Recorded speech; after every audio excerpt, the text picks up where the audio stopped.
I'm going to spend most of the day, though, speaking about this inexplicable decision to select Tim Walz. I've got to begin with lefties, all right, because they're stunned. Here's Van Jones on CNN with John Berman. Cut number 7.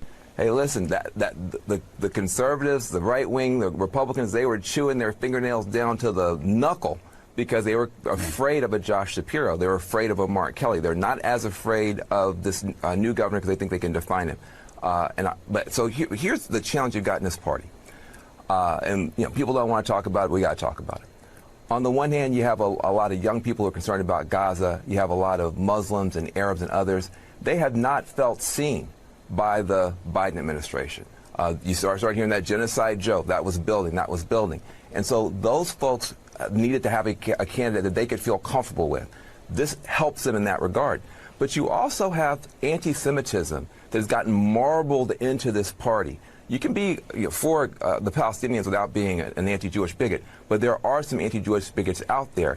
And there's some disquiet now, and there has to be. How much of what just happened is caving into some of these darker parts in the party? So that's going to have to get worked out. It's everything, and Van knows that. It's marbled into the Democratic Party. Anti-Semitism, anti-Israel sentiments, marbled into the Democratic Party.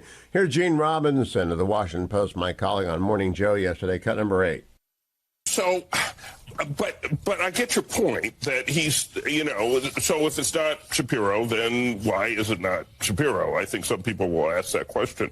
But I do come back to the chemistry question, and I think these interviews that she's been conducting, that Vice President Harris has been conducting with the possible vice presidential picks are really important. You just have. No, they are not really important. What's really important, Gene, is the Democratic Party does not support Israel. The Democratic Party is full of anti-Semites. It has got a pro-Hamas wing. It's got a pro-Palestinian wing. They are very loud.